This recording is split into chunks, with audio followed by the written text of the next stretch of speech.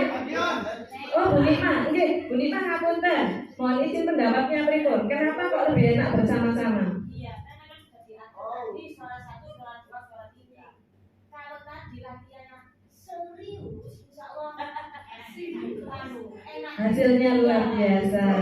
Agak ketawa tinggi. Jadi seperti itu. Oh, baik. Suara 1, suara 2. Oh, betul sekali. Luar biasa. Coba kita minta aplausnya untuk Bu Dewi dan Bu Nikma. Jadi alhamdulillah dari pendapatnya Bu Dewi dan Bu Nikma kita dapat ilmu ya teman-teman ya. Dari Bu Dewi kita dapat ilmu harmoni kekompakan, dari Bu Nikma kita mendapatkan ilmu kedisiplinan. Nah, berarti harus harus disiplin dan harus harmoni supaya tujuannya itu tercapai semuanya. Satu lagi, saya kepingin teman-teman bertepuk tangan satu kali saja bertepuk tangannya seperti ini. Ngapunten saya contohkan.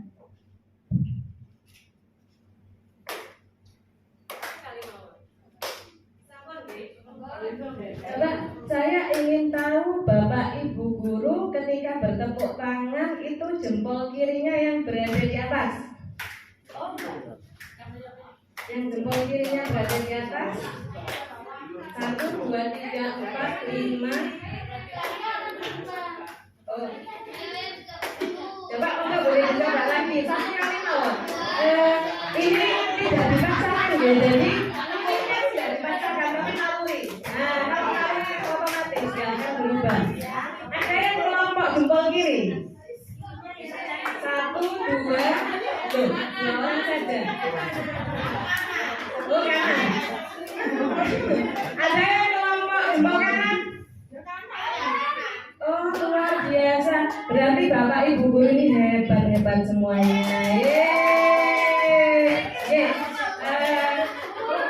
Dalam.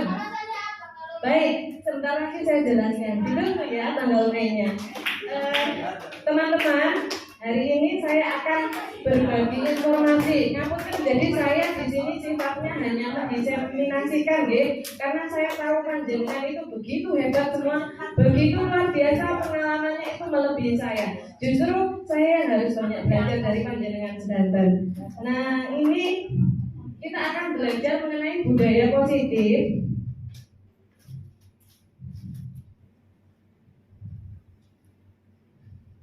Pemaparan materi hari ini yang pertama adalah mengenai penguatan konsep budaya positif. Yang kedua, saya akan membagikan pengalaman saya bersama murid-murid di kelas mengenai budaya positif yang sudah dilakukan.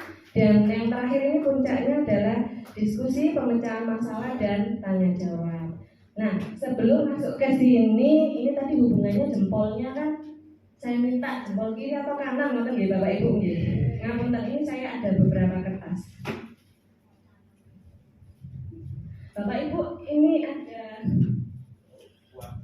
gambar yang pertama. Sepertinya kenal ini. Sinten nggih? Saya kira ini tadi Pak Muji. Oh nggih, saya lihat lagi. Oh ya Allah, mirip Pak Muji. Ternyata kakeknya Pak Muji. Beliau adalah Bapak Kyai Haji Mas Suryadi Suryaningrat atau Suwardi Suryaningrat, atau lebih kita kenal dengan Bapak Ki Hajar Dewantoro, karena beliau adalah Bapak Pendidikan Nasional atau Menteri Pendidikan yang pertama, nggih. Nah, di sini ada sebuah quotes dari Bapak Ki Hajar Dewantoro, akan saya bacakan. Guru adalah seorang pejuang tulus tanpa tanda jasa, mencerdaskan bangsa. Luar biasa, beri tepuk tangan untuk Bapak Ki Hajar Dewantoro. Bapak Ibu, ternyata Ki Hajar Dewantoro itu pemikirannya itu sangat luar biasa bagi pendidikan di Indonesia. Pemikirannya Ki Hajar Dewantoro mengenai pendidikan itu sesuai dengan budaya bangsa. Mungkin kalau bangsa kita ya dicekoki ilmu dari luar negeri itu bagus, kita ambil sisi positifnya. Tapi ada bagian-bagian tertentu itu yang harus kita sesuaikan dengan budaya bangsa. Karena kalau tidak kita saring, itu biasanya kurang cocok digunakan di Indonesia. Misalnya, kalau etika ketimuran, Indonesia yang sering kita kenal apa Bapak Ibu? Menggunakan tangan kanan. Nah, hal ini yang biasanya di luar negeri tidak terlalu diperhatikan. Tapi di negara kita itu tangan kanan adalah salah satu etika. Berarti ini adalah termasuk tindakan perbuatan yang termasuk dalam budaya positif seperti itu. Baik, selanjutnya dari Ki Hajar Dewantoro saya belajar Bapak Ibu. Saya dulu beranggapan anak lahir itu seperti, siapa yang setuju sama saya? Siapa yang setuju sama saya? Saya ingin pendapatnya Pak Dion karena tunjuk tangan. Pak Dion, panjenengan berpikiran sama dengan saya dulu, Pak Dion. Mengapa Pak Dion berpikiran bahwa anak lahir itu adalah secari kertas kosong? Betul Bu, karena setiap manusia itu terlahir Suci. Belum tahu apa-apa, belum bisa apa-apa. Luar biasa. Beri tepuk tangan buat Pak Dion. Luar biasa. Baik, tadi ada yang tidak angkat tangan berarti kurang setuju nggih? Oh, Pak Afir ngapunten. Nggih, Pak Yai. Dalam nyuwun pendapat panjenengan Pak Yai. Wonten apa panjenengan boten setuju Pak Yai? Karena manusia hakikatnya ketika di dalam lahir sudah memegang kalimat la ilaha illallah. Luar biasa. Kita beri tepuk tangan untuk Pak Afir. Ternyata memang Pak Dion tidak salah. Sama dengan saya dulu, tapi mungkin kurang kembali ke jalan yang benar, kurang lurus.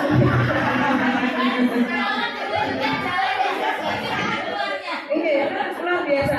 Saya setuju Pak Afif mengambil dari segi-segi agamanya, maka di sini saya akan menjelaskan berdasarkan apa yang disampaikan oleh Bapak Ki Hajar Dewantoro. Bapak Ibu, bahwa di sini adalah sketsa anak. Namun tadi saya tidak sempat menurunkan. Aslinya ini tadi mau saya tipiskan. Jadi anak lahir itu bukan secari kertas kosong. Anak lahir itu sudah ada sketsanya. Sudah ada apanya Bapak Ibu? Sketsa itu yang nantinya itu menjadi bekal bagi anak itu ketika dia tumbuh kembang ke arah dewasa. Secara kodrat tadi yang disampaikan Pak Afif kan sudah ada la ilaha illallah Muhammadur Rasulullah. Nah, ternyata manusia lahir itu membawa 4 kecerdasan kodrati. Apa saja itu? Yang pertama adalah intelligence quotient atau kecerdasan intelijensi. Kita mengenalnya dengan kecerdasan kognitif ya Bapak Ibu ya. Oke. Yang kedua adalah kecerdasan mempertahankan diri atau adversity quotient. Nah, ini kira-kira di antara teman kita siapa ya yang kecerdasan mempertahankan dirinya hebat ini? Oke.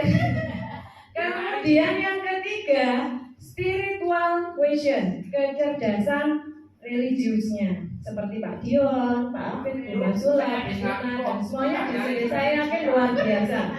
Dan kecerdasan yang keempat, yang terakhir itu adalah kecerdasan emosional atau emotional quotient. Nah, tadi Bapak Ibu kan saya minta saya coba misalkan seperti ini. Saya ternyata yang berada di atas itu jempol kiri. Tadi jempol kiri itu sinten mawon nggih? Oh, Pak Dion, Pak Muji, Bu Nikma. Oke. Oh, mboten. Oh, Biola. Oke. Nah, kalau misalkan jempol kirinya yang di atas, itu maksudnya bagaimana Bu Ani? Tadi pertanyaan dari Bu Masula nggih, ngapunten saya jawab. Saya kaitkan dengan 4 kecerdasan tadi, IQ, EQ, SQ, dan EQ. Ada 4. Maka orang yang jempolnya di atas ini cenderung otak kirinya yang bekerja. Berarti kalau otak kirinya yang bekerja itu kebanyakan dia kognitifnya yang lebih dominan, senang verbal, senang linguistik ya, senang ngomong, senang hitung-hitung. Jadi seperti itu. Dan biasanya orang-orang dengan otak kiri ini dia cepat mengambil keputusan seperti itu. Itu kelebihannya. Untuk yang berada di atas itu jempol kanan, itu otak kanannya yang lebih dominan. Berarti orang itu sangat kuat kecerdasan emosionalnya. Dan Bapak Ibu guru tahu bahwa orang yang kecerdasan emosionalnya tinggi itu biasanya lebih cenderung mudah meraih kesuksesan di masa depan. Karena daya hiringnya tinggi. Bapak Ibu, di kurikulum Merdeka ini kan anak kita ajarkan untuk kita belajar untuk mendiferensiasikan dalam mengajar, ya. Artinya kenapa? Karena setiap anak itu memiliki bakat yang berbeda. Ngapunten, 4 kecerdasan tadi biasanya munculnya di seorang anak itu Bapak Ibu itu tidak sama. Ada yang menonjol A, ada yang menonjol B, ada yang mungkin menonjol kognitifnya, ada yang menonjol SQ-nya, spiritualnya dan sebagainya. Itu yang menimbulkan setiap anak itu unik. Akhirnya seperti itu, punya keunikan masing-masing. Nah, tidak ada anak bodoh, tidak ada anak bodoh. Yang ada itu memiliki keunikannya masing-masing. Oke, ngapunten, saya lanjutkan. Ini tadi Pak D-nya Pak Muji. Nah, Bapak Ki Hajar Dewantoro, ada yang masih ingat ya? Kalau kita ingat Ki Hajar Dewantoro itu yang kita ingat apa ya Bapak Ibu ya? Visinya, motonya. Kita kenal dengan trilogi 3, trilogi pendidikan dari Ki Hajar Dewantoro. Napa mawon nggih?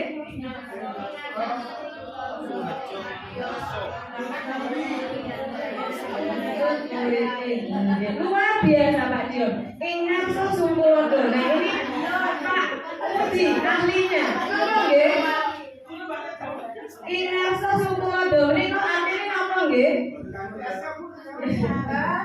Nggih.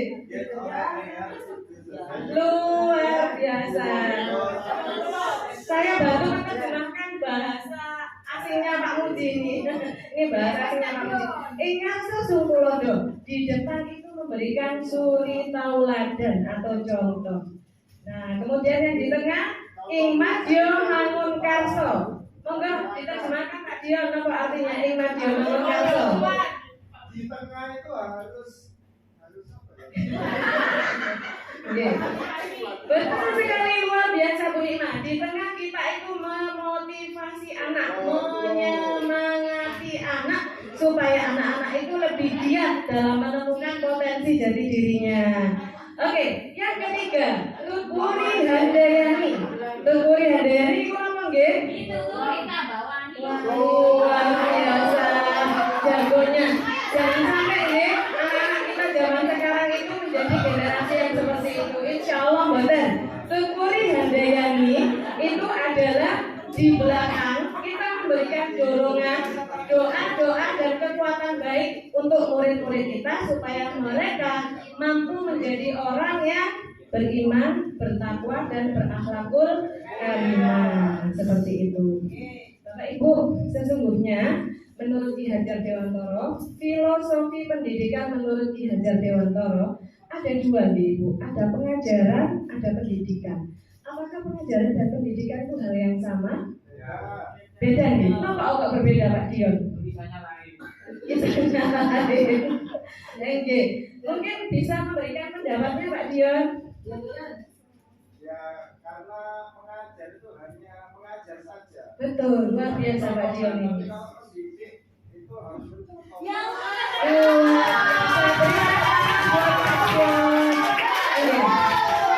luar biasa mengajar.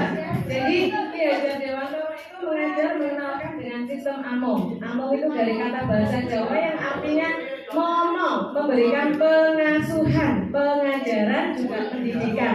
Pengajaran dan pendidikan adalah 2 hal yang serupa Bapak Ibu, tetapi tidak sama nggih. Saya garis bawahi nggih, serupa tapi tidak sama.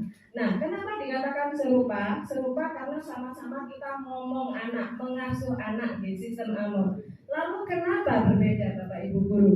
Pengajaran itu cenderung kita memberikan usaha untuk meningkatkan potensi kemampuan anak supaya anak itu mampu meningkat potensinya baik secara lahir maupun secara batin. Nah, itu pengajaran. Sedangkan pendidikan ini apa ya?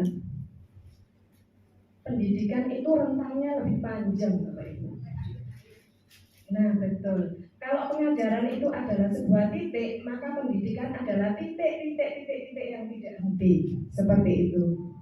Nah, pendidikan adalah usaha tuntunan, menuntun. Kenapa kita katakan tuntunan? Karena anak itu sudah lahir dengan bakatnya masing-masing, dengan sketnya masing-masing yang masih buram, masih samar. Tuntunan kita tujuannya adalah menebalkan kebaikan dan menyamarkan keburukan dari anak didik kita. Seperti itu. Nah, betul, mewarnai juga bisa, menebalkan artinya. Jadi kita itu hanya menuntun anak-anak supaya anak-anak itu dapat mencapai kebahagiaan dan keselamatan hidup yang setinggi-tingginya, baik secara pribadi ataupun sebagai anggota masyarakat. Nah, itu perbedaan dari pengajaran dan pendidikan. Yang punten, matur nuwun. Nah, saya kira intronya sampun nggih. Jadi sebelum saya masukkan ke budaya positif, saya mengenalkan kembali mengenai filosofi Ki Hajar Dewantara yang sekarang banyak kita gunakan dalam kurikulum merdeka. Karena ruhnya kurikulum merdeka ini adalah pendidikan berdiferensiasi. Kenapa disebut pendidikan berdiferensiasi? Sekarang tadi disebutkan Aisra ya, ramah anak. Ramah anak itu berarti termasuk prosesnya di dalamnya. Jadi karena anak itu potensinya beda, tidak bisa kita mengukur kecerdasan anak itu hanya berdasarkan satu lembar kertas tes tulis. Karena anak itu potensinya masing-masing. Tujuan dari pembelajaran berdiferensiasi ini, kita memberikan bentuk assessment yang bermacam-macam supaya anak-anak itu lebih muncul potensinya.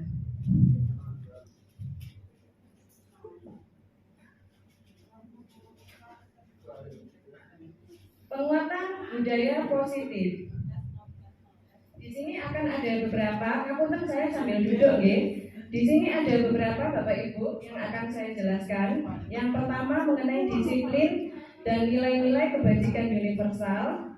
Selanjutnya hukuman, konsekuensi dan restitusi. Mungkin ada beberapa istilah yang baru yang mungkin kita baru dengar nggih. Nanti akan kita bahas bersama-sama. Yang ketiga, keyakinan kelas. Yang keempat, kebutuhan dasar manusia. Yang kelima, 5 posisi kita. 5 posisi kita, posisi kontrol sebagai guru nggih. Dan yang terakhir, yang keenam adalah segitiga restitusi. Saya mulai dari yang pertama Bapak Ibu ya, makna disiplin. Bapak pendidikan kita, Ki Hajar Dewantara menyatakan bahwa di mana ada kemerdekaan, disitulah harus ada disiplin yang kuat. Sungguh pun disiplin itu bersifat self-disiplin, yaitu kita sendiri yang mewajibkan dengan sekeras-kerasnya. Tetapi itu sama saja, sebab jikalau kita tidak cakap melakukan self-disiplin, wajiblah penguasa lain mendisiplinkan diri kita. Dan peraturan demikian itulah harus ada di dalam suasana yang merdeka. Adapun definisi kata merdeka menurut Ki Hajar Dewantara. Nah ini ahlinya Pak Muji. Mardika iku jarwanya, nara mung letasing pangreh. Ning uga kuat kuwasa amandiri priyangga. Nah, kalau diterjemahkan oleh Pak Muji, artinya adalah merdeka itu artinya tidak hanya terlepas dari perintah, akan tetapi juga cakap membuat memerintah diri sendiri. Nah, pemikiran Ki Hajar ini ternyata sejalan dengan pandangan Diana Gosen dalam bukunya Restructuring School Discipline tahun 2001. Beliau menyatakan bahwa arti dari kata disiplin itu berasal dari bahasa Latin yang arti katanya adalah disiplina. Bila kita terjemahkan dalam bahasa Indonesia, artinya adalah belajar. Jauh dari pemikiran saya sebelumnya. Saya pikir disiplin itu artinya penegakan dan sebagainya. Ternyata disiplin di sini artinya adalah belajar. Kata disiplin juga berasal dari akar kata yang sama dengan disciple atau murid atau pengikut. Untuk menjadi seorang murid atau pengikut, seseorang harus paham betul alasan mengapa mereka mengikuti suatu aliran atau ajaran tertentu, sehingga motivasi yang terbangun adalah motivasi intrinsik bukan ekstrinsik. Ngapunten Bapak Ibu, ini sedikit saya singgung untuk motivasi intrinsik dan ekstrinsik. Mungkin di sini ahli bahasa Indonesia bisa membantu saya. Di sini apa ya yang dimaksud motivasi intrinsik dan ekstrinsik? Mungkin ada yang bisa membantu saya? Atau juga bisa kita kenal dengan internal, eksternal. Oke, Bu Saida, monggo.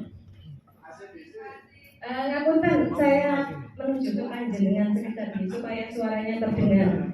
Motivasi intrinsik. Bisa berdiri Bu Saida biar kelihatan. Mungkin dari sini saja dulu. Motivasi intrinsik itu motivasi yang bersumber dari diri sendiri. Jadi dialah yang mencari motivasi pada diri sendiri. Sedangkan motivasi ekstrinsik itu dari lingkungan sekitar, dari orang-orang sekitar, dan yang berasal dari luar diri sendiri.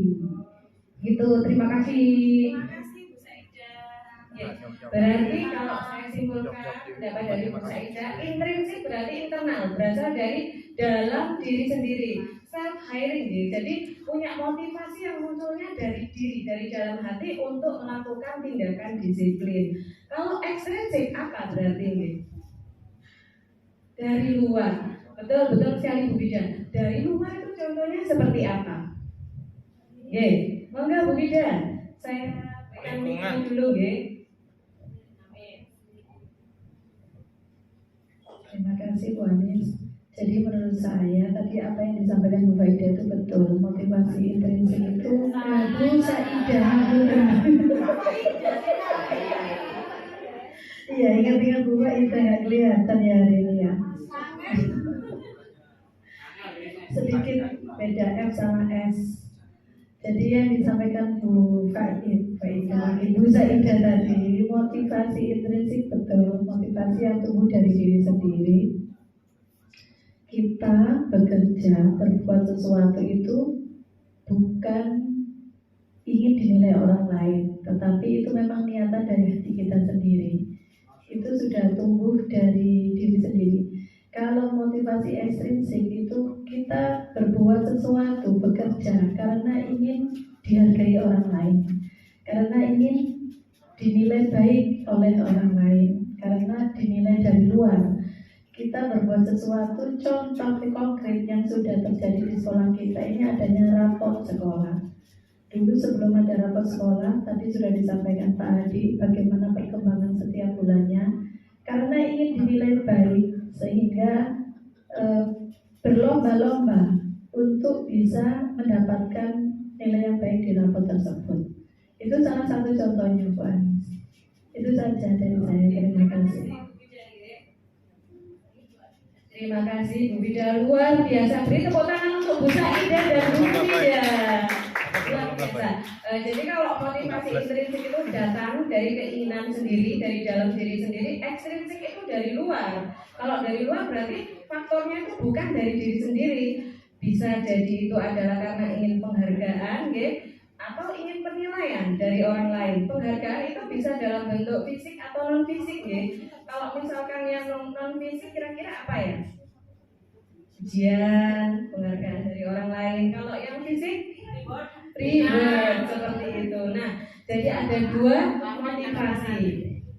Kira-kira yang baik mana ya Bapak Ibu ya? Intrinsik atau ekstrinsik Harusnya imbang Bu.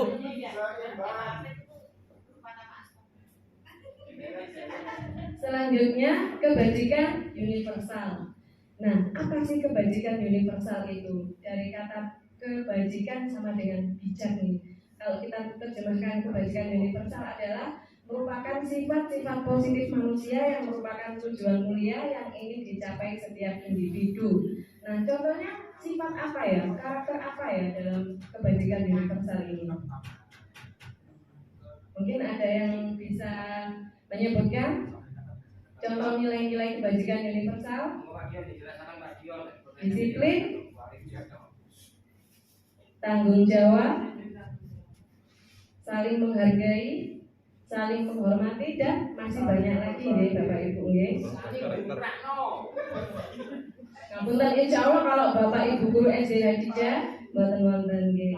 Nah, contoh kontekstual yang sesuai dengan budaya sekolah kita yang ada di sekolah kita yang menerapkan sikap disiplin dan pendidikan universal adalah pelaksanaan apa Bapak Ibu? Boleh sholat duha berjamaah. Kemudian apa lagi? Misalnya yang paling gampang itu yang selalu dilakukan anak-anak setiap hari, piket kelas ya, misalkan. Nah, dalam piket kelas itu ada nilai-nilai apa Bapak Ibu? Gotong royong, tanggung jawab, kebersamaan, kemandirian luar biasa. Jadi sepele, sederhana, tapi ternyata memuat banyak makna dengan piket itu sendiri. Sehingga piket adalah pembelajaran, pembiasaan yang kita lakukan setiap hari yang memunculkan banyak nilai-nilai positif pada siswa.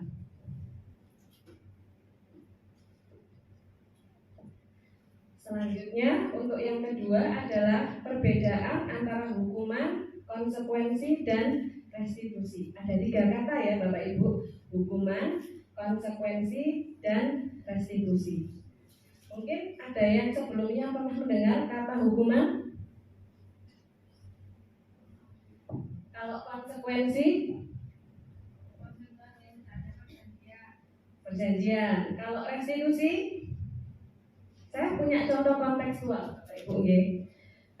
Siswa saya, katakanlah dia adalah Budi. Budi ketika membawa minum dan berjalan, tidak sengaja Budi itu menumpahkan botol minumnya jatuh di lantai sehingga sebagian airnya tertumpah di lantai. Selanjutnya saya meminta Budi, tolong nak ambil tetelan itu dibersihkan ya. Nah, tindakan yang saya lakukan kepada Budi itu termasuk ke dalam hukuman, konsekuensi, atau restitusi Bapak Ibu? Konsekuensi. Siapa yang setuju konsekuensi?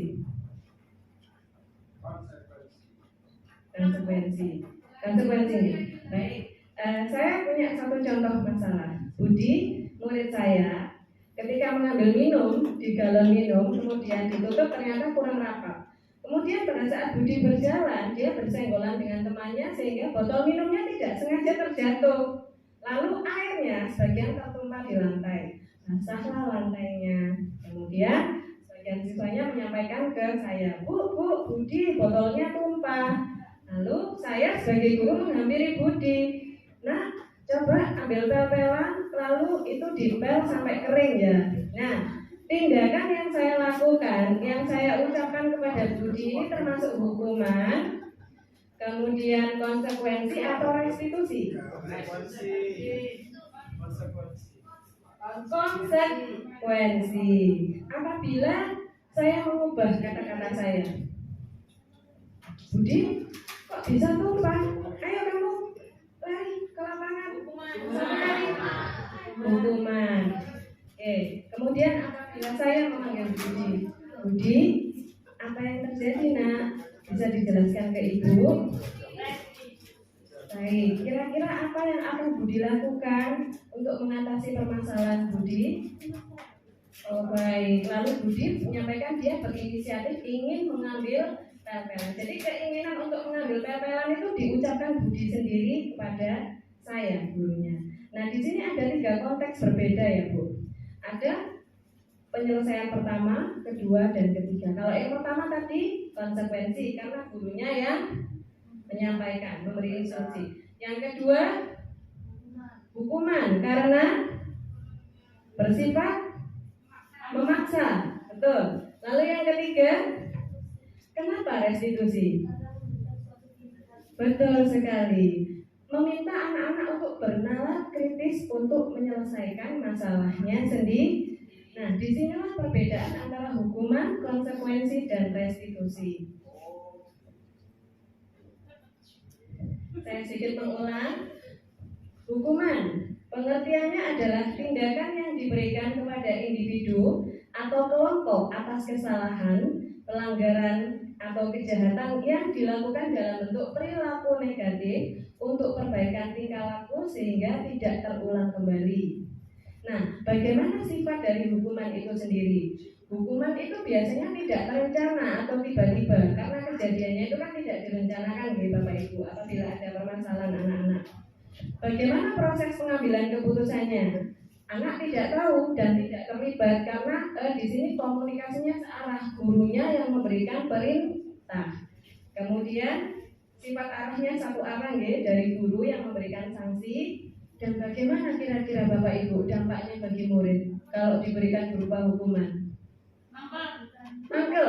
Apalagi kira-kira ya? Muridnya merasa mangkel, kemudian malu, terus lapor ke orang tuanya, kenapa malih? Nangis karena anak kecil murid-murid kita dan lain sebagainya.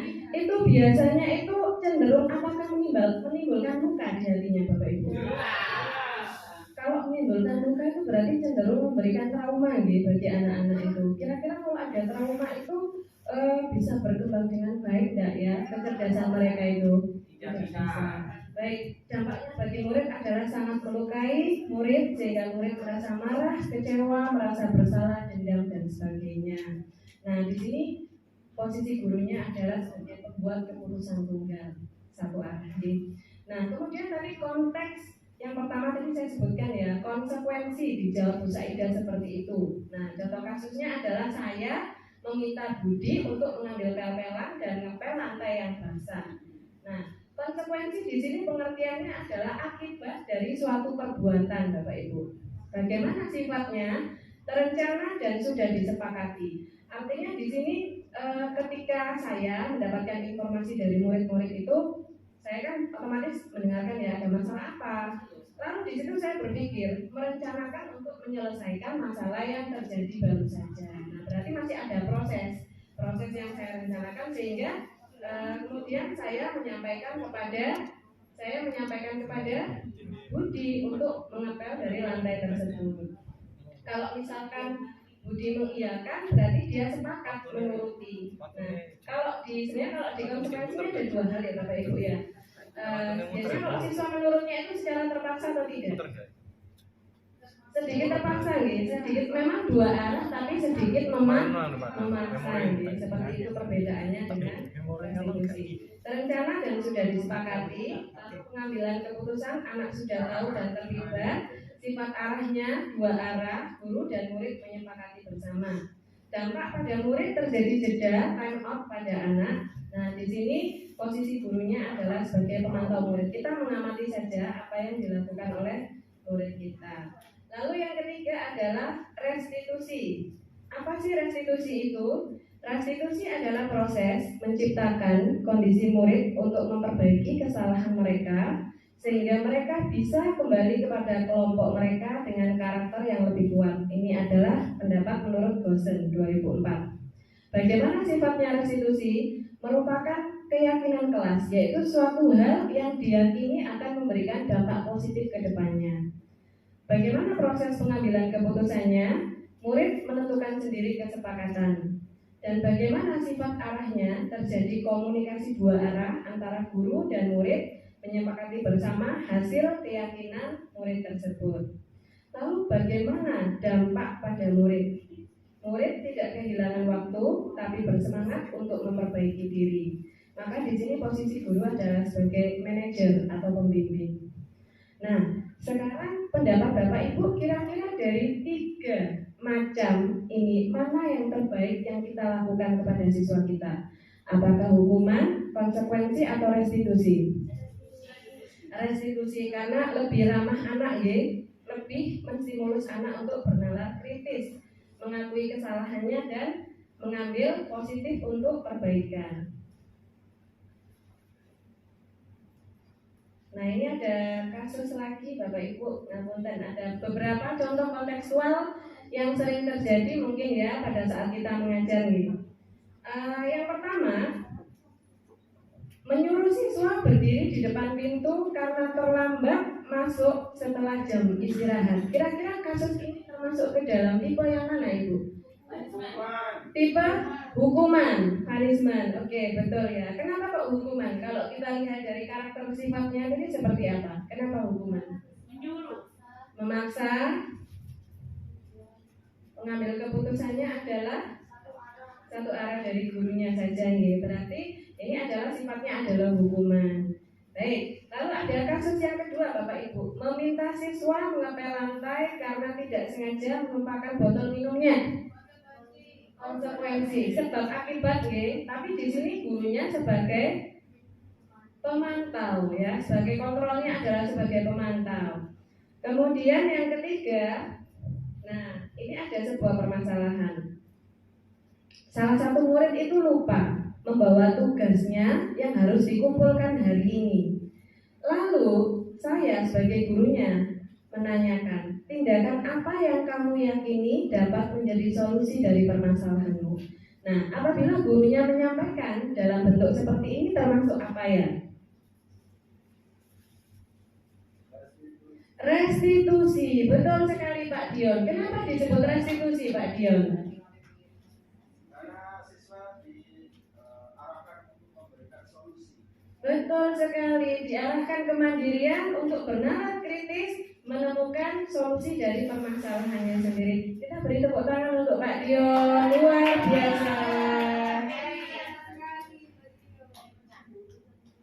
Tadi beberapa kali kita mendengar istilah keyakinan, yakin sebenarnya apa sih di sini? Nah, saya akan topik kedua ini, materi kedua ini saya akan menyinggung mengenai keyakinan kelas dan bukan peraturan kelas. Kira-kira kalau Bapak Ibu itu lebih senang istilah keyakinan atau peraturan? Kepercayaan. Keyakinan. Baik. Bapak Ibu, saya ada konteks permasalahan nggih. Ini ada dua pertanyaan permasalahan nggih, Pak Muji. Mengapa kita memiliki peraturan tentang penggunaan helm pada saat mengendarai kendaraan roda 2 atau bermotor? Kemungkinan jawabannya apa? Mengapa kita memiliki peraturan tentang penggunaan helm pada saat mengendarai kendaraan bermotor? Oh baik, berarti kemungkinan jawabannya adalah mengenai apa Pak Muji? Keselamatan. Oh luar biasa, terima kasih Pak Muji. Selanjutnya pertanyaan yang kedua, mengapa kita memiliki peraturan tentang menggunakan masker khususnya di masa COVID kemarin dan mencuci tangan setiap waktu? Coba saya ingin pendapatnya Pak Taufan. Kenapa Pak Taufan Tapi nggak mulut tapi saya nggak. Lalu? Oke, mengapa kita memakai masker pada saat masa COVID kemarin? Pemerintah menggalakkan untuk memakai masker dan mencuci tangan. Mengapa Pak Taufan? Untuk mengurangi resiko penularan virus COVID. Betul sekali, luar biasa. Berarti intinya itu keselamatan, gitu. Nah, dari pertanyaan A dan B itu punya persamaan, Bapak Ibu. Ternyata itu adalah kita meyakini dengan melakukan perbuatan tersebut kita meyakini untuk menjaga keselamatan, sehingga dua hal tersebut itu karena berasal dari motivasi intrinsik dari dalam diri, kita yakini memang itu untuk keselamatan sehingga kita lakukan. Nah, itulah bedanya keyakinan dengan peraturan. Mungkin ada pertanyaan? Banten saya lanjut Kira-kira lebih setuju keyakinan atau peraturan Keyakinan, luar biasa. Karena itu sumber motivasinya adalah dari dalam diri sendiri. Nah, kalau merumuskan keyakinan kelas ini sebenarnya panjenengan sudah ahlinya Hanya saja selama ini mungkin kita belum tahu kalau namanya itu keyakinan kelas. Biasanya kita lebih kepada apa Bapak Ibu menyebutnya? Kesepakatan kelas Nah, kesepakatan kelas sebenarnya sama ya. Kesepakatan kelas, keyakinan kelas itu sama karena proses membuatnya itu bukan berasal dari guru. Kita kan tidak menentukan, tapi kita berdiskusi, kita memusyawarahkan sehingga kita menyepakati itu sebagai untuk kebaikan bersama. Kita menyepakati itulah disebut dengan kita meyakini bahwa manfaatnya adalah untuk bersama. Sehingga itulah disebut dengan keyakinan kelas. Nah, ini kalau prosesnya jenengan sudah ahlinya nggih. Mulai dari mengumpulkan siswa, kemudian diajak diskusi, bermusyawarah sampai menghasilkan sebuah keyakinan kelas bersama. Nah, ini Bapak Ibu, saya ada contoh kontekstualnya mengenai perbedaan antara peraturan dan keyakinan kelas. Nah, kalau peraturan bunyinya seperti ini, anak-anak selalu kembalikan buku ke tempatnya. Itu kan lebih cenderung kepada ke peraturan. Kira-kira keyakinan apa ya yang dimunculkan dari kalimat itu? Selalu kembalikan buku ke tempatnya. Tanggung jawab, betul sekali Bu. Jadi kita mengajari anak untuk memunculkan nilai tanggung jawab di dalam diri anak. Kemudian dilarang mengganggu orang lain. Keyakinannya apa? Keyakinan kelasnya berarti menghargai orang lain. Kalau kita tempel di dinding itu, apakah kita tulis panjang? Dilarang mengganggu teman. Nah, kita tulis apa berarti yang ditempel? Menghargai teman, menghormati teman, nah itu keyakinannya. Berarti mungkin dengan adanya materi keyakinan kelas ini kita mungkin bisa mengubah pandangan kita dari peraturan ke keyakinan. Penggunaan kata-katanya. Selanjutnya, hadir di sekolah 15 menit sebelum pembelajaran dimulai. Mungkin bisa kita ringkas dengan bahasa yang lebih ringkas apa yang kita tempel di dinding untuk disiplin, menghormati orang lain, atau komitmen. Kan kita berkomitmen ya. Nah, seperti itu. Kemudian dilarang melakukan kekerasan, bullying. Kira-kira apa ya Bapak Ibu ya? Saling menyayangi, respect kalau dalam bahasa Inggrisnya katanya Pak Taufan, Bu Yuri respect gitu ya, menghormati orang lain. Kemudian, nah ini nggak boleh ini ya, dilarang menggunakan narkoba. Kalau siswanya sudah menengah atas ini kan lebih rawan lagi ya, tingkat penanganan siswanya sudah berbeda. Nah, dilarang merokok. Nah, kita ganti dengan apa? Dilarang merokok mungkin bisa kita ganti dengan keyakinan kesehatan. Oke, bergantian dulu. Bergantian atau menunggu giliran. Kira-kira apa nggih teman-teman nggih? Budaya antri. Sabar, budaya antri. Luar biasa Bu Lima. Menggunakan masker. Keyakinannya apa? Kesehatan, menjaga kesehatan dan menjaga keselamatan. Lalu jangan berlari di kelas atau koridor. Anak-anak kita ini biasanya ya. Keyakinannya apa ya ini ya? Peraturannya jangan berlari di koridor. Kita ganti dengan apa Bapak Ibu? Jaga teman, jaga saudara, jaga keselamatan. Kata nggih? Seperti yang kita baca di jalan-jalan. Jaga diri, jaga keluarga, jaga bangsa. Oke. Materi yang keempat mengenai kebutuhan dasar manusia. Nah, kebutuhan dasar manusia merupakan semua hal yang kita lakukan sebagai usaha terbaik kita untuk mendapatkan apa yang kita inginkan.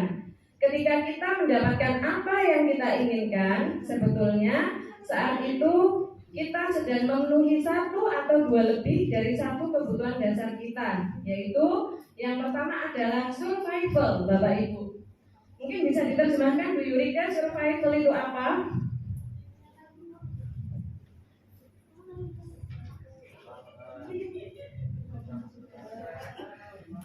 Survival. Betul sekali, mempertahankan hidup. Jadi ada 5 ya Bapak Ibu, kebutuhan dasar manusia itu. Yang pertama adalah survival atau kebutuhan untuk mempertahankan hidup. Mempertahankan hidup itu dengan cara apa nggih kira-kira nggih? Ya, tentunya dengan sandang, pangan, papan. Lalu kebutuhan manusia yang kedua adalah love and belonging.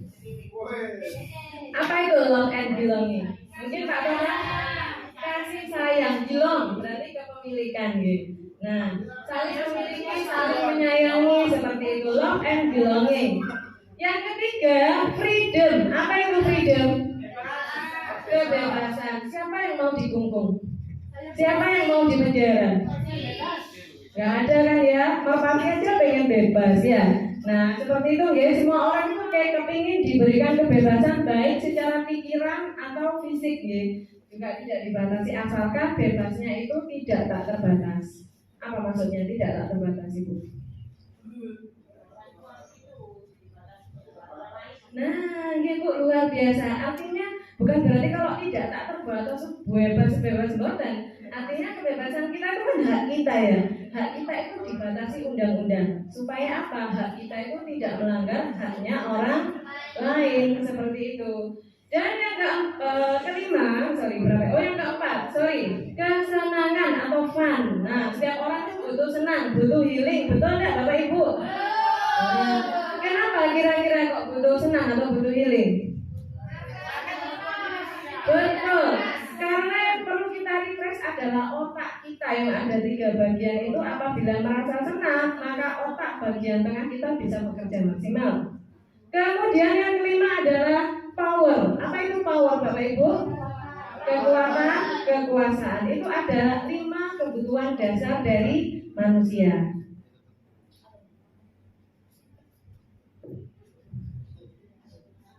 Nah, contoh kontekstual tadi sudah hampir kita sebutkan bersama ya. Kalau kesenangan itu misalkan apa tadi? Healing. Kalau di sekolah kira-kira anak-anak itu kebutuhan kesenangan itu kita penuhi dengan apa Bapak Ibu? Ice breaking, betul sekali. Bapak Ibu, mengapa setiap pembelajaran itu sangat perlu kita berikan ice breaking? Supaya refresh. Ternyata otak manusia yang ada 3 bagian, otak besar, otak kecil, dan batang otak itu, dia akan bisa fokus ke zona alfa apabila anak-anak itu merasa senang. Dan senang itu bisa kita dapatkan dari ice breathing seperti itu. Nah, 7. Ice cream juga bisa supaya senang nih. Kalau untuk murid-murid kita nih, kebutuhan bertahan hidupnya seperti apa survivalnya? Apa ya kira-kira yang harus kita penuhi? Karena murid kita kan juga manusia ya, butuh bertahan hidup. Selama sekolah ini apa yang harus kita penuhi? Butuh teman. Untuk bertahan hidupnya. Perlu dikasih jam istirahat nggak ya? Sangat. Dengan jam istirahat itu mereka memenuhi kebutuhannya sebagai manusia, yaitu makan dan minum seperti itu. Lalu yang kedua Bapak Ibu, kasih sayang dan rasa diterima, love and belonging. Bagaimana ya cara kita memenuhi kebutuhan itu bagi murid-murid kita? Bagaimana? Betul sekali, memberikan perhatian. Luar biasa calon ibu, memberikan kasih sayang. Kalau ada murid yang sakit, bagaimana Bapak Ibu? Kalau ada yang menangis, oh itu baik, ditenangkan ya, diberikan ketenangan. Oh dikasih. Kemudian yang terakhir adalah penguasaan power. Itu adalah sebagai salah satu kebutuhan dari manusia. Nah, pemenuhan kita terhadap murid kita bagaimana Bapak Ibu konteksnya? Karena setiap anak itu memiliki kebutuhan untuk menguasai atau power, memiliki kekuatan ya. Cara pemenuhannya itu bagaimana? Cara pemenuhannya dengan mungkin piket kelas dan musyawarah kelas, seperti pemilihan ketua kelas atau perangkat-perangkat kelas itu sebagai salah satu bentuk pemenuhan kontekstual yang secara ruang lingkupnya secara skala kecil di sekolah ya bisa kita berikan kepada anak-anak. Karena setiap anak kan pasti ya ada yang mempunyai jiwa pemikirnya yang tinggi karena kecerdasan emosi yang tinggi itu tadi. Nah itu bisa Bapak Ibu dipenuhi dengan cara seperti itu.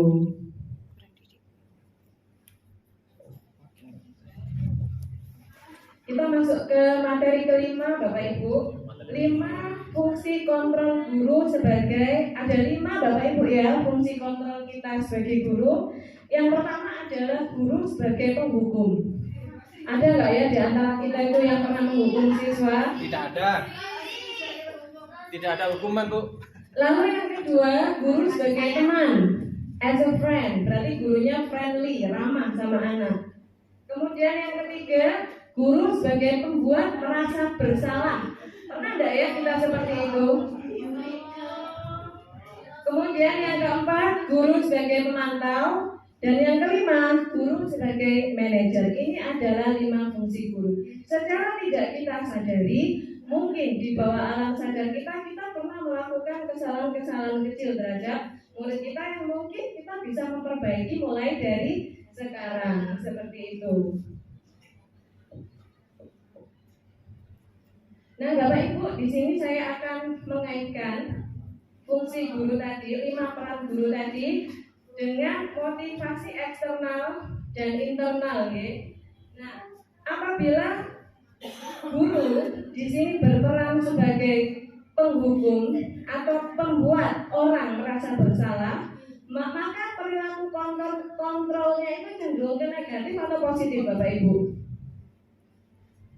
Apabila guru di sini berfungsi sebagai penghukum atau pembuat rasa bersalah, maka guru di sini perilaku kontrolnya itu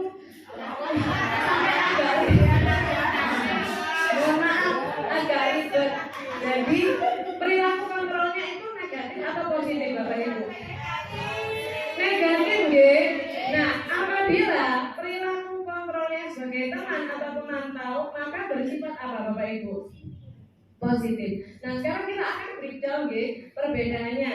Nah, pada perilaku kontrol negatif sebagai penghukum, maka guru berbuat menghardik. Menghardik itu apa ya, Bapak Ibu? Memarahi. Betul, memarahi. Menghardik, menunjuk-nunjuk, menyakiti, menyindir. Menunjuk berarti begini, ya. Baik. Kemudian guru berkata, kalau kamu tidak melakukannya, saya akan ada penekanan. Kalau kamu tidak melakukannya, saya akan. Nah, kalimatnya itu ditekan. Hasilnya bagaimana kira-kira kalau kita guru sebagai penghukum terhadap murid? Muridnya merasa pripun, Bapak Ibu? Apakah murid itu akan semakin baik? Malah boten, malah sebaliknya. Murid akan memberontak, mendendam, menyalahkan orang lain. Justru kita menanamkan karakter jelek bagi murid kita apabila kita melakukan fungsi sebagai penghukum. Sama halnya dengan pembuat merasa bersalah, nggih. Maka di sini yang dilakukan guru adalah berceramah, ngomel, ya. Berceramahnya itu negatif, ngomel gitu, ya. Kemudian menunjukkan kekecewaan yang mendalam. Nah, kalimatnya seperti apa contohnya? Kamu sudah mengecewakan ibu. Nah, kalimat itu berarti guru di situ ingin menunjukkan fungsi guru sebagai apa? Pembuat rasa bersalah. Oke, betul sekali. Maka akibatnya bagi siswa apa ya, Bapak Ibu, ya? Kira-kira kalau kita sering menyalahkan anak itu akibatnya apa ya? Anak minder. Terus muncul apa? Tidak percaya diri, kemudian anak-anak malah sering berbohong karena takut ketahuan bersalah. Oke.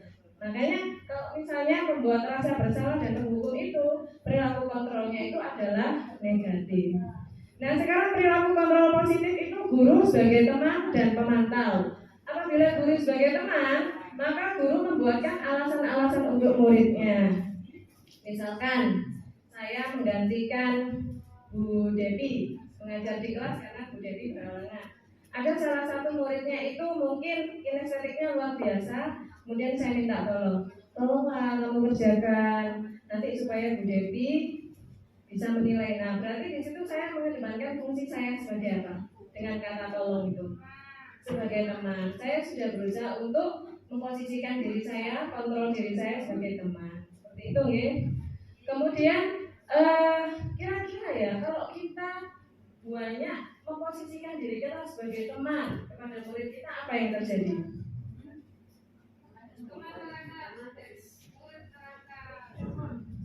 Muridnya bagaimana? Tapi kalau terus-terusan kita memposisikan diri kita sebagai teman, betul, kurang dihormati, kemudian murid menjadi tergantung kepada gurunya, minta tolong terus, dia kurang kemandiriannya, seperti itu.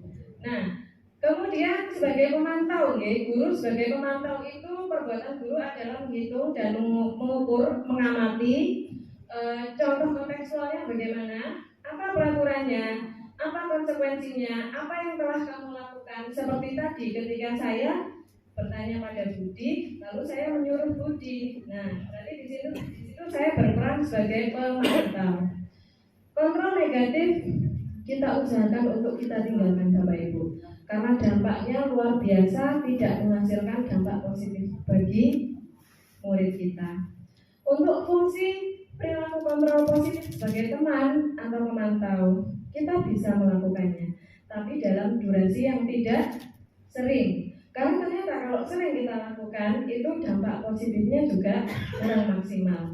Ternyata fungsi yang paling baik bagi murid kita adalah apabila kita memfungsikan diri kita sebagai seorang manajer.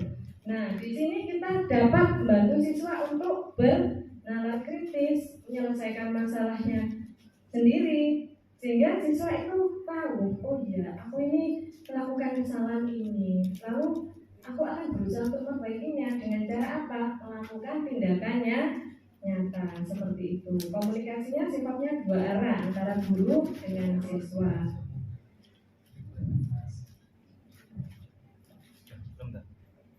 Nah, ini saya ada beberapa contoh kontekstual kalimat yang diucapkan guru kepada muridnya.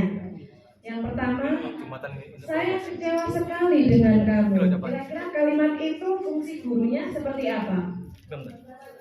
Pembuat rasa bersalah. Guru sebagai pembuat rasa bersalah. Kemudian yang kedua, kamu tidak pernah benar ya melakukannya. Mohon maaf menghayati. Kamu tidak pernah benar ya melakukannya. Kira-kira guru sebagai apa ya dengan kalimat itu?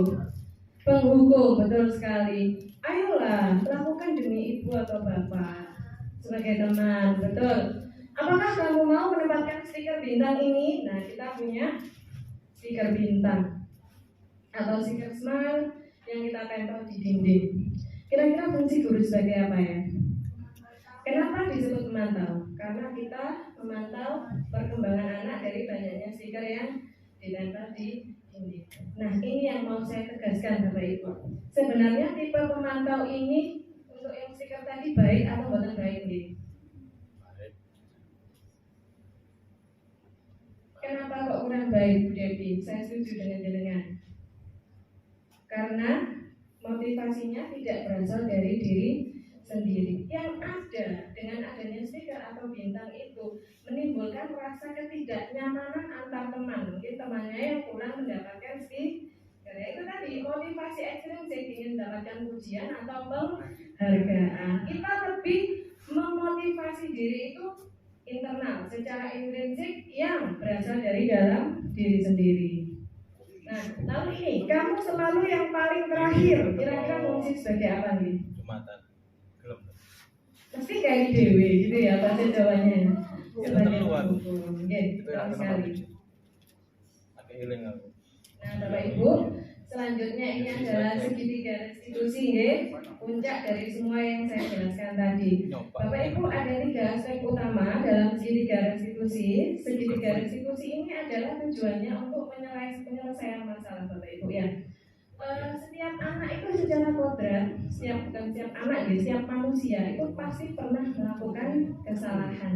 Nah, segitiga restitusi ini tujuannya adalah membuat anak yang merasa gagal karena kesalahannya itu menjadi positif untuk memperbaiki dirinya.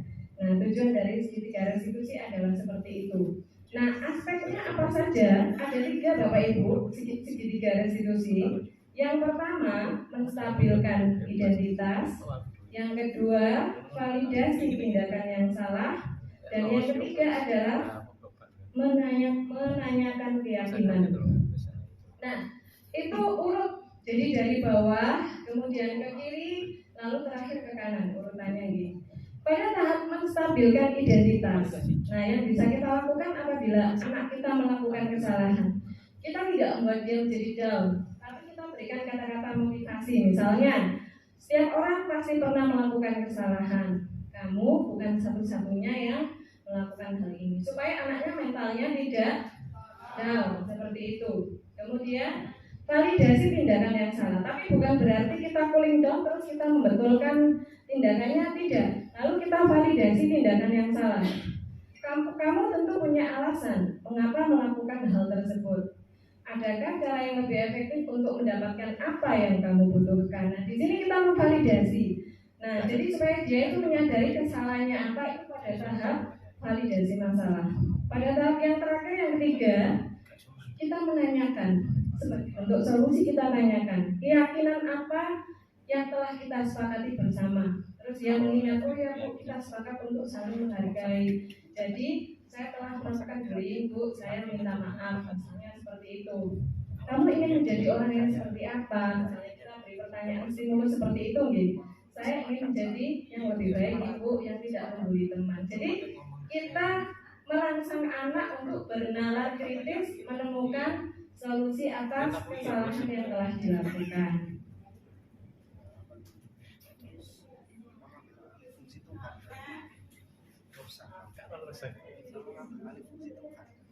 Selanjutnya saya akan mengungkapkan pengalaman implementasi budaya positif yang telah saya lakukan, Bapak Ibu. Ngapunten.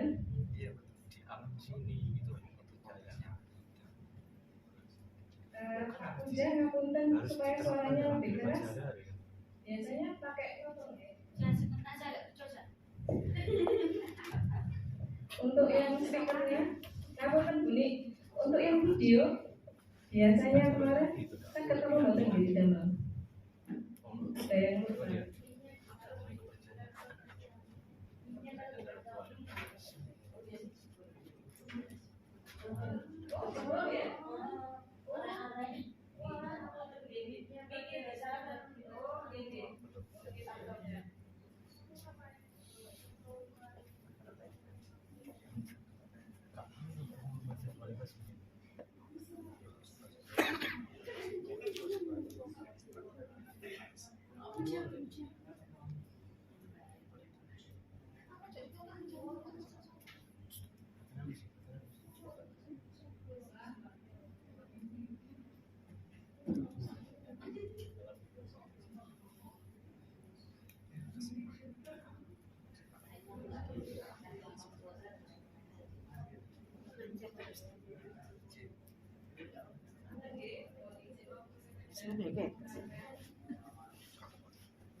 Saya mencedok buari kan.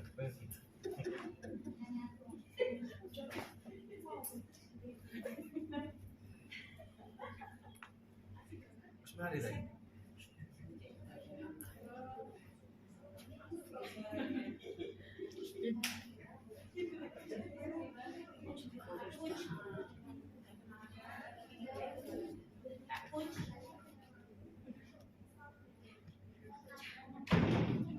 Allah memang aku belum pintas ya Allah.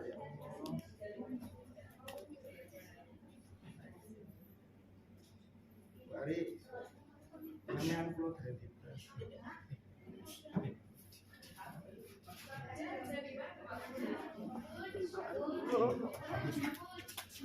Siapa?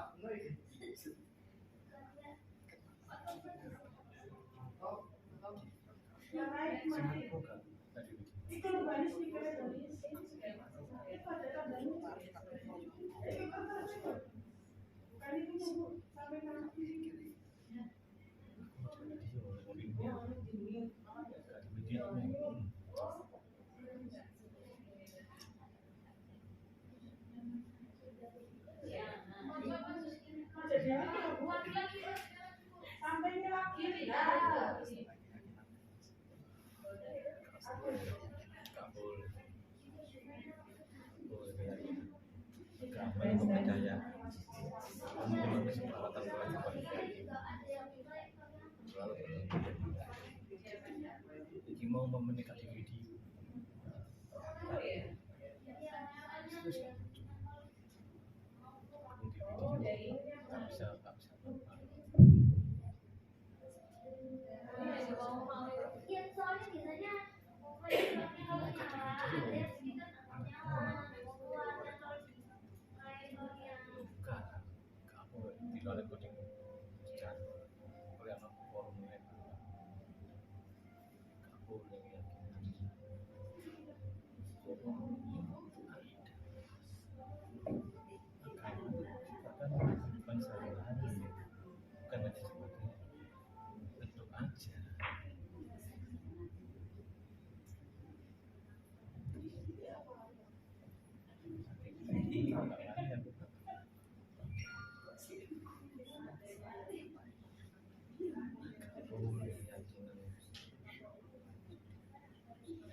saya dikuasai.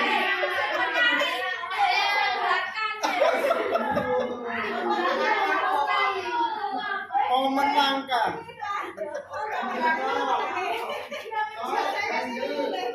Untuk banyak bukti luar itu. Oh, kan tak mau kan?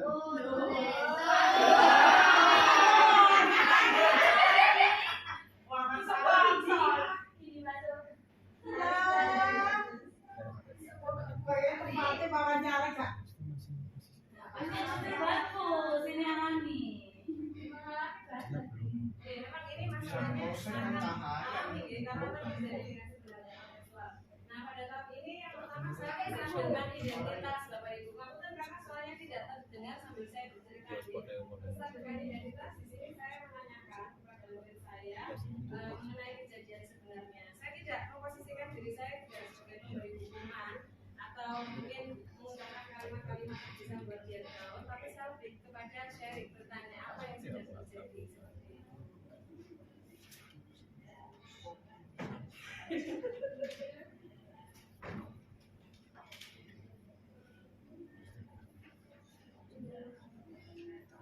Kemudian murid saya menceritakan dengan kejadiannya bahwa sebenarnya niatan dia itu memang dia mengakui dia melakukan kesalahan, meminta jawaban dari teman.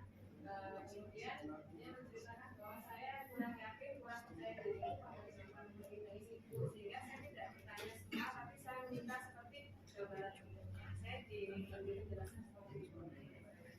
Selanjutnya pada saat dengan identitas validasi tindakan yang salah, dia mengakui kesalahannya, dia berjanji yang pertama minta maaf kepada teman yang dimintai jawaban, yang kedua minta maaf kepada Bu Asri selaku guru yang menjaga ujian pada hari ini. Janganmu. Suara itu harus jelas. Kemudian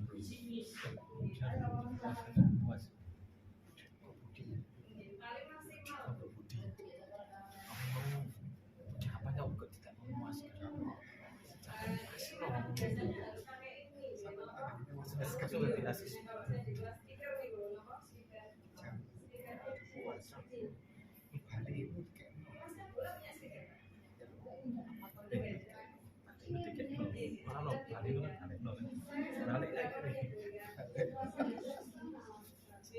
Oh ya, tapi soalnya untuk mengkondisikan awal persiapan.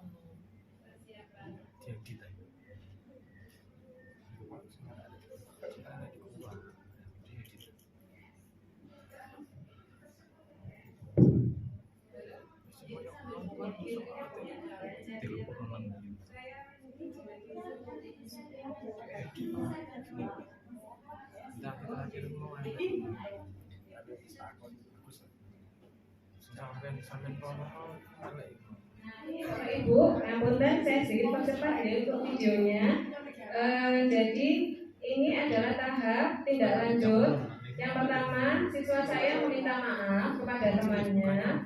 Kemudian mereka bersama-sama minta maaf kepada Bu Asri selaku guru yang menjaga pada saat itu. Selanjutnya mereka berjanji untuk belajar ideal bersama-sama dan saling membantu. Seperti itu solusinya.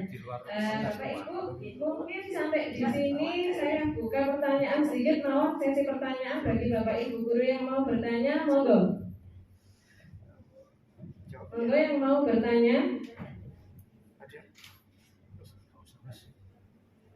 Mas Sula mungkin mau bertanya, monggo.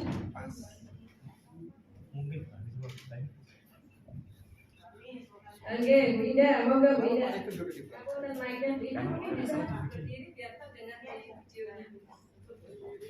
Oh, nanti saya bantu, oke. Monggo. Bagaimana? Oke.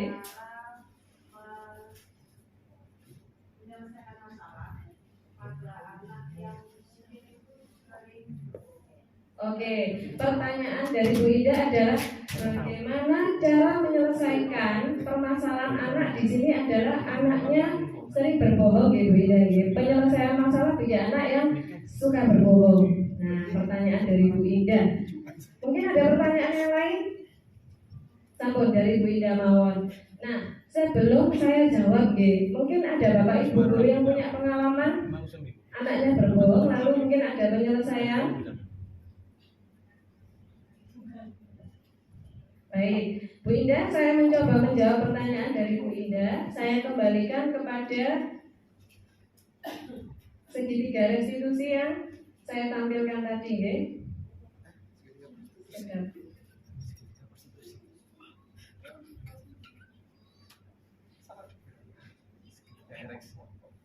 Nah, anak yang suka berbohong tadi, kalau kita ingat itu posisi kita sebagai guru itu sebagai apa Bapak Ibu, sehingga anak suka berbohong.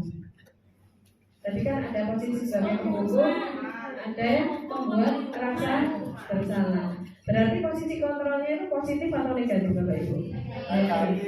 Nah, mungkin kita bisa mengubah cara kita, tapi apabila itu sudah terjadi, kita tidak tahu bagaimana riwayatnya, tiba-tiba anak ini suka bohong, apa ya?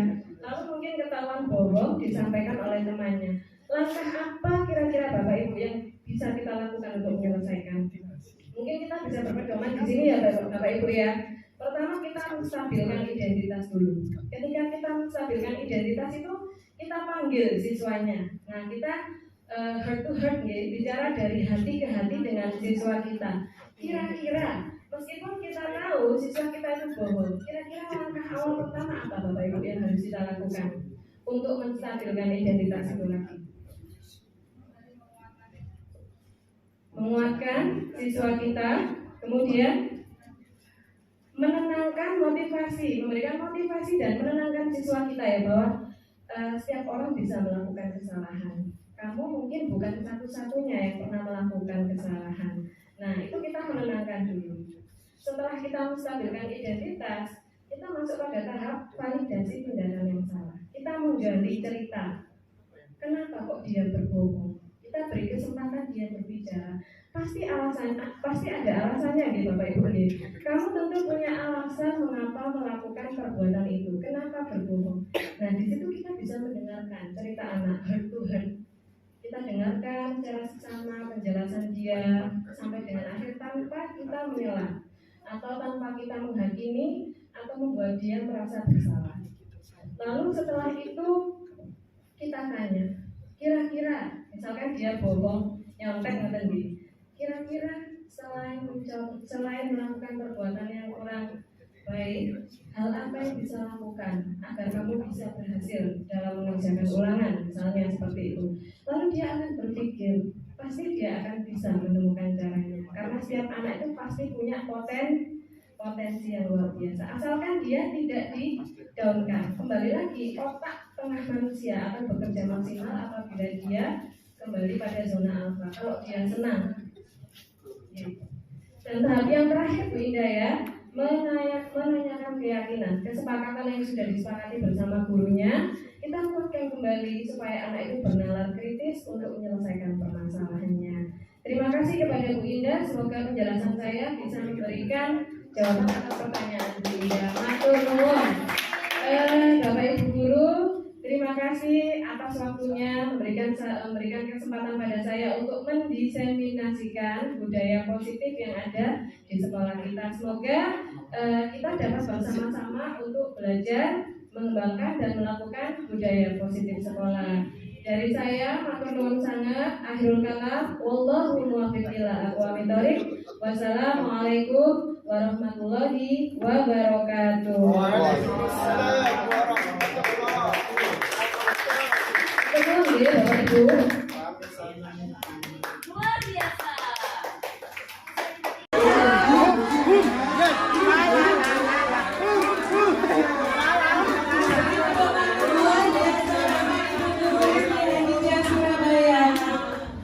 Berarti Bapak Ibu guru ini hebat semuanya.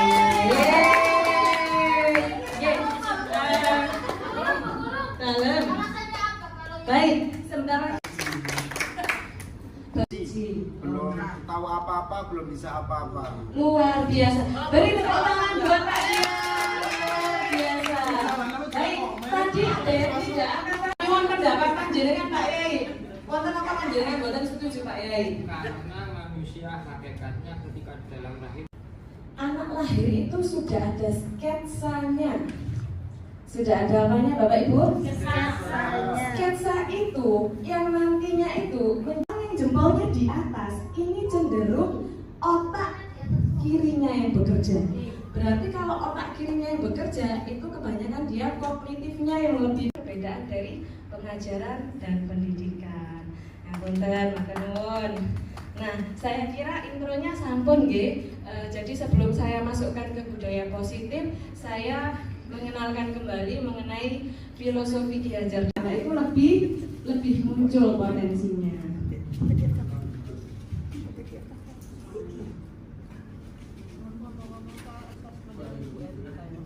Penguatan budaya positif. Di sini ya. Adapun definisi kata merdeka menurut Ki Hajar Dewantara. Nah, ini ahlinya Pak Muji.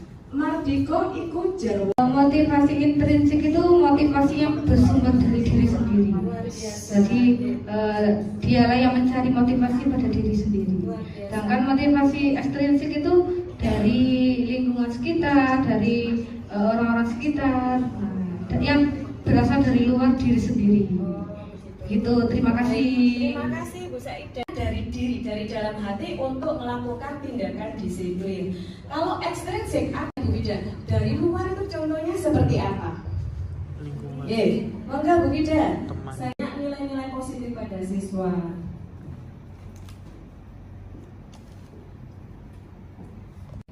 Kalau konsekuensi sudah ada perjanjian.